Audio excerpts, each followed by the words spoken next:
We need to end the merry-go-round. I said I was going to fundamentally change our country, and I meant it. So I'm also announcing today that we will take the extraordinary step of introducing emergency legislation. This will enable Parliament to confirm that with our new treaty, Rwanda is safe. It will ensure that people cannot further delay flights by bringing systemic challenges in our domestic courts and stop our policy being repeatedly blocked. But of course, we must be honest about the fact that even once Parliament has changed the law here at home, we could still face challenges from the European Court of Human Rights in Strasbourg. I told Parliament earlier today that I'm prepared to change our laws and revisit those international relationships to remove the obstacles in our way. So let me tell everybody now, I will not allow a foreign court to block these flights. If the Strasbourg court chooses to intervene against the expressed wishes of Parliament, I am prepared to do what is necessary to get flights off.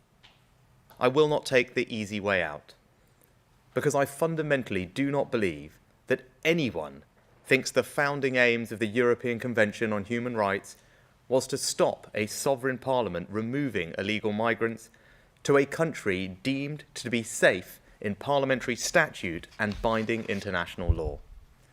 And I do not believe that we are alone in that interpretation. Across Europe, other governments are following our lead. Italy, Germany, Austria are all exploring models like ours. Indeed, the UNHCR operates its own refugee scheme in Rwanda. And unlike the UK, they don't have a treaty for any of this.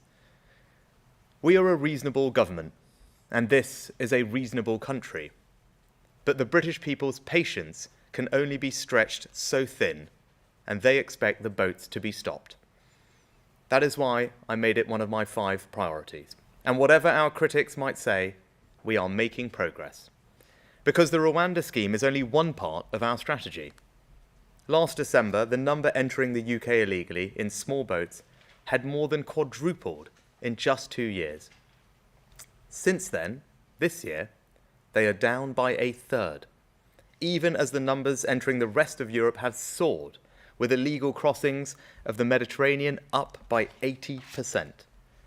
We're ending the farce of taxpayers footing the bill to put illegal migrants in hotels, with 50 closures announced already, returning them to local communities. Illegal working raids are up by almost 70%, and we have made over 5,000 arrests this year. We've concluded returns and cooperation agreements with France, Bulgaria, Turkey, Italy, Georgia, and Albania.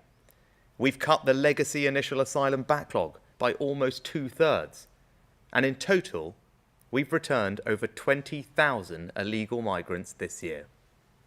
The facts are clear. This government has done more and delivered more than any government in the last 5 years to tackle illegal migration. But to fully solve this problem, the Rwanda policy is a necessary deterrent. That's why it's important that the Supreme Court has today confirmed that the principle of removing asylum seekers to a third safe country is lawful, because it means that when we have addressed the Supreme Court's concerns, people will know that if they come here illegally, they will not get to stay, and so they will stop coming altogether. That is how we will stop the boats. In recent years, many people have lost faith in politicians' ability to do the things they said they would do. They fear that politicians are more interested in grandstanding than delivering for the British people. I've been determined to change that, to deliver on the commitments that I make,